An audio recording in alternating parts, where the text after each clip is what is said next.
Assalamualaikum warahmatullahi wabarakatuh. Eh, saya,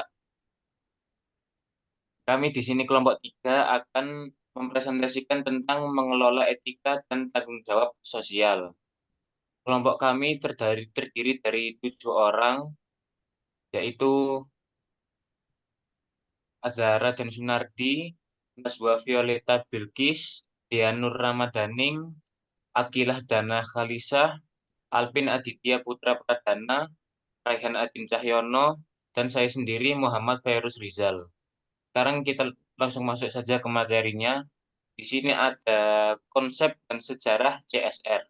Eh, apa itu apa itu sih CSR? CSR adalah singkatan dari Corporate Social Responsibility. CSR ini adalah tindakan yang dilakukan oleh sebuah perusahaan sebagai suatu bentuk tanggung jawab mereka terhadap sosial dan lingkungan sekitar. Nah, untuk bentuk-bentuk dari tanggung jawab itu sendiri, yang pertama ada melakukan kegiatan yang dapat meningkatkan kesejahteraan masyarakat sekitar, kemudian ada perbaikan terhadap lingkungan, pemberian beasiswa kepada anak yang kurang mampu, dan pemberian dana untuk pemeliharaan fasilitas umum.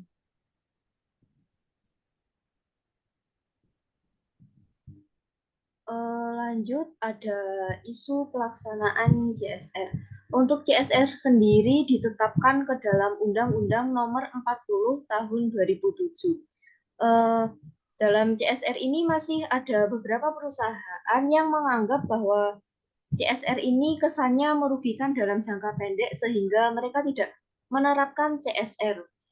Namun ada juga beberapa perusahaan yang malah mereka tidak mengetahui bagaimana mekanisme CSR itu.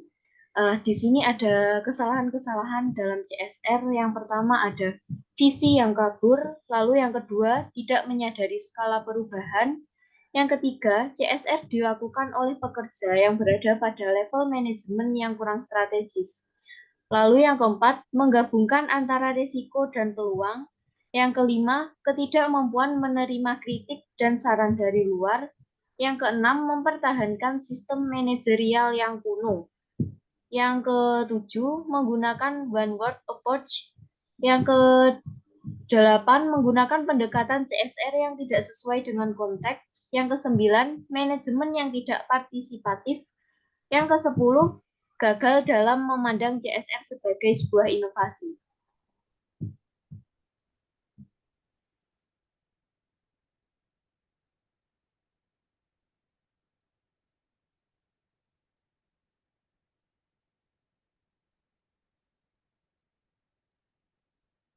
Oke, selanjutnya adalah tujuan CSR. CSR ini menciptakan nilai tambah bagi masyarakat dan lingkungan, bukan hanya keuntungan finansial biasa perusahaan.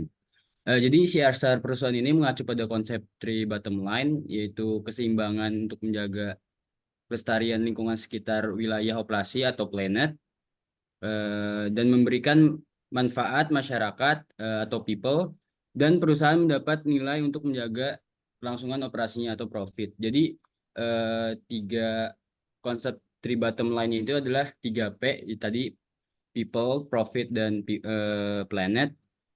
Konsep tersebut mengakui bahwa jika perusahaan ingin sustain, maka perlu memperhatikan eh, konsep tadi itu. Selanjutnya dijelaskan oleh rekan saya. Untuk proses pelaksanaan CSR.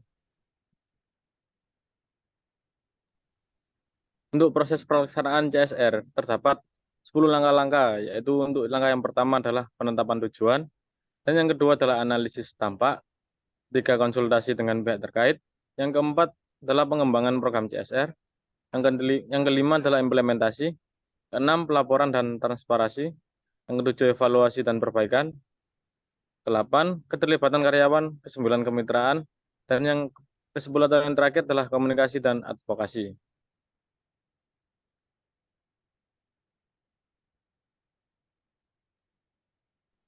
Selanjutnya yaitu ada isu-isu terkait dampak lingkungan.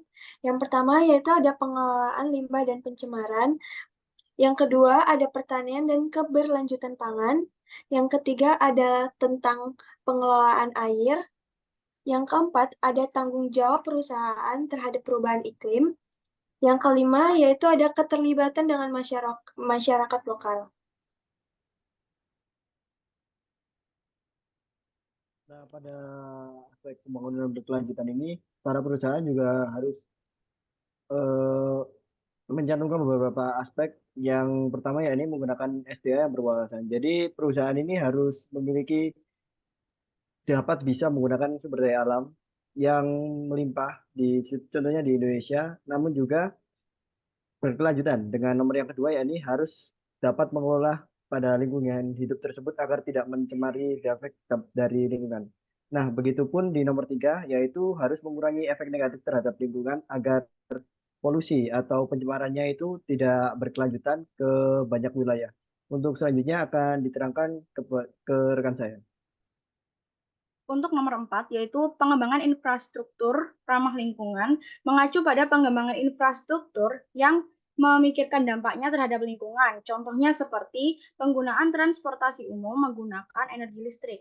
Yang kelima, pengendalian dan pengurangan pencemaran. Contohnya seperti pembangunan pengelolaan sampah dan untuk mengurangi pencemaran dan juga menaikkan nilai ekonomi.